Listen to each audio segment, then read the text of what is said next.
இன்றைய புனிதர் மே 2. புனித அத்தனாசியர் ஆயர், மறைவல்லுனர்.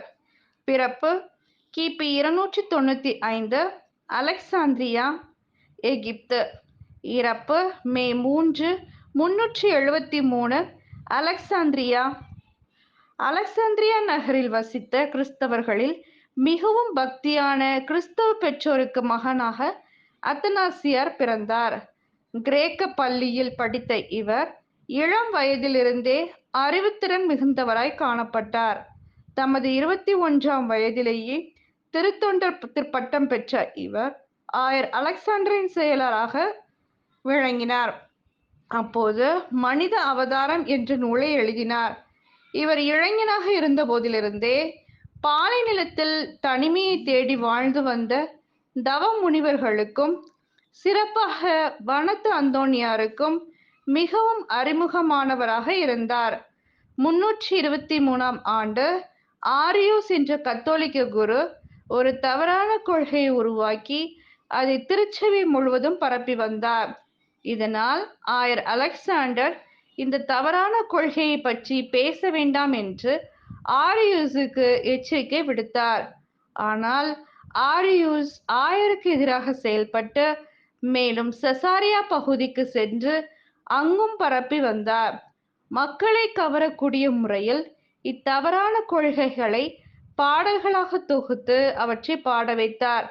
இந்நிலையில் 325இல் மிகவும் புகழ்பெற்ற நீசேயா பொதுச்சங்கம் கூட்டப்பட்டது. இச்சங்கத்தில் தான் விசுவாச பிரமாணம் திருச்சபையில் பயன்படுத்தப்பட வேண்டும் என்று முடிவு செய்யப்பட்டது. அப்போது ஆரியூஸின் தவறான கொள்கையை சுட்டிக்காட்டி அவரின் மீது குற்றம் சாட்டி அவரை சபைக்கு புறம்பாக தள்ளி வைத்தனர். அப்போது சங்கம் முடிந்த சில நாட்களிலேயே ஆயர் அலெக்சாண்டர் காலமானார். அப்போது 30 வயதே ஆகியிருந்த அத்தனாசியார் அலெக்சாண்ட்ரியா நகர் ஆயராக நியமிக்கப்பட்டார். அதன் பிறகு ஆயர் அத்தனாசியார் ஆரியூஸின் தவறுகளையும் அவருக்கு உதவி செய்த ஆயர்களையும் வன்மையாக கண்டித்தார். இதனால் 5 முறை ஆயர் அத்தனாசியார் நாடு கடத்தப்பட்டார். 17 ஆண்டுகள் அவர் ஆயராக வாழ்ந்தார். இருப்பினும் அவர் கிறிஸ்துவின் மீது இடைவிடாத பற்றும் நம்பிக்கையும் கொண்டு வாழ்ந்தார். அவரை துன்புறுத்தியவர்களின் மீது சிறிதும் காழ்ப்புணர்ச்சி கொள்ளாமல் புனிதராகவே வாழ்ந்தார். அவர் மீது கொடுமையாக குற்றம் சாட்டியவர்களையும் பொறுமையோடு ஏற்று அன்பு செய்தார். அப்போது ஆயர் அத்தனாசியாரை பழிவாங்கும் நோக்கத்துடன் அலெக்சாண்ட்ரியா ஆயர்களும் ஆரியூஸும் ஒன்று சேர்ந்து கப்படோசியாவை சேர்ந்த கிரகோரி என்பவரை அலெக்சாண்ட்ரியாவின் ஆயராக தேர்ந்தெடுத்தனர். இதனால் ஆயர் அத்தனாசியார் ரோம் சென்று திருத்தந்தையிடம் நடந்தவைகள் அனைத்தையும் எடுத்து கூறினார்.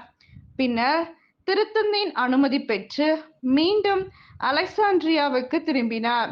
அப்போது ஆயராக இருந்த கிரிகோரியின் வன்முறைகளை கண்டு அதிர்ச்சி அடைந்தார்.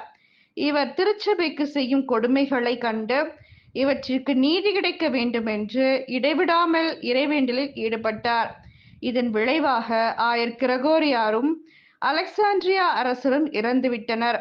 அதன் பிறகு அரசன் ஜூலியன் அரசனாக தேர்ந்தெடுக்கப்பட்டார். இவர் அரசரானதும் முதலில் ஆயர் அத்தனாசியரை மீண்டும் ஆயர் பதவியில் அமர்த்தினார். ஆனால் ஆரிய வெறியர்கள் இதனால் சீற்றம் கொண்டு அமைதியை குலைப்பவர் அத்தனாசியர் என்று முத்திரையிட்டு அரசன் ஜூலியனை நாடு கடத்தினர். அதன் பிறகு பகைவர்களால் அரசன் அம்பெய்து குத்தி கொல்லப்பட்டார். இதனால் மன்னன் வாலன்ஸ் அரச பதவியை ஏற்றார்.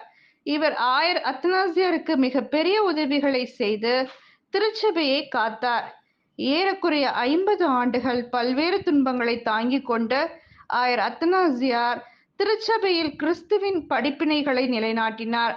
அலெக்சாண்ட்ரியாவில் இவர் இறந்தாலும் இவரது உடல் வெனிஸ் நகரில் வைக்கப்பட்டுள்ளது.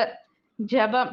அன்பே உருவான இறைவா, யாருக்கும் தீமை செய்யாமல் இருப்பது மட்டும் அறமாகாது, நன்மை செய்யாமல் இருப்பதும் தீமையே என்றுரைத்த புனித அத்தனாசியாரைப் போல நாங்கள் எங்களது திருச்சபைக்கு நல்லதை செய்து வாழ எமக்கும் வரம் தாரும். ஆமென்.